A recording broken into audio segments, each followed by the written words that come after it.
Sa nakaraang video ay ipinakita na galit na inatake ni Lee Seol-jan ang ating bida.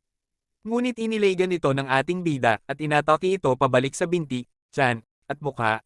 Na ikinagulat ng mga kasamahan ni Lee Seol-jan na nanggigil at galit na galit sa ating bida at hinugot ng mga ito ang mga espada ng mga ito at nagsabing mawawala ng bisa itong laban na ito. At sa pagpapatuloy ng ating kwento ay napakurot sa pisngi si Weeping at nagsabing hindi ito panaginip. Ano ba itong nasasaksihan ko? Ang tagapagmana ng Mount Heng Sword Sect na si Lee Seol-jan ay nabubugbog ngayon? At ang taong gumagawa nito ay walang iba kundi ang Third Young Master na kamakailan lang ay halos di makarating sa third-rate warrior na rank. Ang nais kong sabihin ay, oo nakita ko itong nagti-training araw at gabi kamakailan. Pero ang martial arts ay hindi ito katulad ng ibang mga bagay na basta-basta na lang mag-e-improve ng ganon kabilis sa kaunting panahon lamang. Kaya, ano itong nakikita ko ngayon? At napatingin ito sa mga kasamahan ni Lee Seol-jan na sumigaw ng mawawala ng bisa itong laban na ito, itigil ang laban na ito, ngayon din. At napasabi na lang si Weeping ng baliw na ata itong mga bastardong ito, ang lakas ng loob ng mga itong subukang. Ngunit napahinto na napagtanto nitong nawawala ang Lesser Family Head sa upuan nito at napasabi ng ha, at sumigaw ulit ang mga kasamahan ni Lee Seol-jan ng ang Jin family ng Taiyuan ay nang dadaya. At nagsabi din ng isa sa mga ito ng, oo, tama, dahil walang paraan na matatalo ang Young Master sa basurang katulad ni Taekyang. At biglang bumulagta ang isa sa mga ito na ikinagulat ng mga kasamahan nito. At nagsabi ang isa sa mga ito ng, ano ang ginagawa mo? At nakita nitong itinaas ng Lesser Family Head ang isa nitong kamay para isampal at nagsabing, anong kalokohang yang pinagsasabi mo? At bumulagta din ito sa lakas ng sampal ng Lesser Family Head. At nanginginig na nakatingin ang mga kasamahan nito sa Lesser Family Head at nabitawan ng mga sandata ng mga ito dahil sa takot. At napasabi ng, oh, At nagsalita ang Lesser Family Head at nagsabi ng, di ba kayo ang may gustong gawin ang laban na ito? Kaya bumalik kayo sa inuupuan ninyo at manahimik at maghintay na matapos ang laban. At bumalik ang Lesser Family Head papunta sa upuan nito. Habang ginigising ng kasamahan, ni Lee Seol-jan ang mga nahimatay nitong mga kasamahan sa sampal ng Lesser Family Head. Napatingin na lang si Weeping sa Lesser Family Head. At nagsabi ng, maaari po itong magdulot ng isyo sa, ngunit nahinto ito ng nagsinyas ang Lesser Family na huminto sa pagtaas ng isang kamay nito at nagsabing, huwag kang magsalita, posibleng ito na ang pinakamagandang pangyayari sa buhay ko. At nagbangga ng mga sandata nila Taekyang at Lee Seol-jan. At tumilapo ng espada ni Lee Seol-jan sa labas ng stage at napasabi si Lee Seol-jan ng erg. Paano ito posibleng nangyari? Habang hinihingal at nakahawak sa isang kamay nito. At nagsabi ang ating bida ng, dali at mag-surrender ka na. Alam mong di ka mananalo sa akin, habang hinihingal din. At galit na sinagot ito ni Lee Seol-jan ng, ikaw natang naka. Itikom mo yung mabaho mong bibig.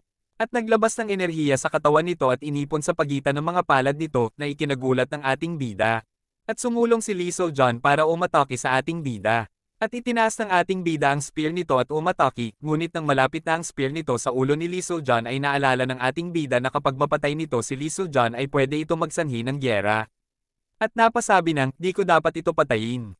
At napasabi ng Tang na, at inilihis ng ating bida ang spear nito. At nadaplisa ng mukha nito, ngunit nagpatuloy pa rin si Lee Seol-jan sa paglusob at umatake sa ating bida gamit ang kanang kamay nito na nakabalot sa pulang enerhiya. Na pinuntirya ang ulo ng ating bida. At nasangga ito ng ating bida at napasabi ang ating bida ng, phew, buti na lang at nasangga ko ito. Ngunit umatake ulit si Lee Seol-jan gamit ang kaliwa nitong kamay na nakabalot din ng pulang enerhiya. At tumalsik ang dugo ng ating bida. Dahil nadaplisa ng pisngi nito. At napasabi ang ating bida ng, oh, shit, ikaw na bastardo ka. At nagulat si Lee Seol-jan at napasabi ng, naiwasan niya yon. At binigyan ito ng ating bida ng maraming suntok sa mukha. At napasabi si Lee Seol-jan sa sarili nito ng, iyong atake na iyon, inilagay ko na ang lahat ng chiko doon. At sinuntok ito ng ating bida sa dibdib at napaubo ito ng dugo at napaluhod sa pinsalang natanggap nito sa atake ng ating bida. At naghahabol ng hininga ang ating bida sa hingal dahil sa galit at pag-atake nito kay Lee Seol-jan. At nabigla ang lahat ng mga nanunood sa pagkapanalo ng ating bida. At merong mga system notification na lumabas na nagsasabing na kumpleto na ng ating bida. Ang match quest. At nakuha mo ang titulong Victorious. At tumaas din ang stage ng realm ng Chi-Sense mo na nasa 3rd Mastery na, at pwede mo na ma-identify ang mga bagay na hindi hihigit sa 50 ang level nito sa iyo. At ang stage ng realm ng Jin Family's Cultivation Technique mo ay umabot na sa 4th Mastery. At makakatanggap ka ng malaking bilang ng XP at fame. At may reward din na matatanggap. At dahil maganda ang iyong ipinakita ay mayroon ka pang matatanggap na dagdag na reward. At nag-level up ang ating bida ng 3 beses. At napunta ang kwento sa opisina ng lesser family head at ipinakita ang isang drawing. At napasabi si Weeping ng, ano ito? Na parang nadidismaya sa nakita nito. At masayang sinagot ito ng lesser family head ng, iginuhit ko, ang laban kahapon.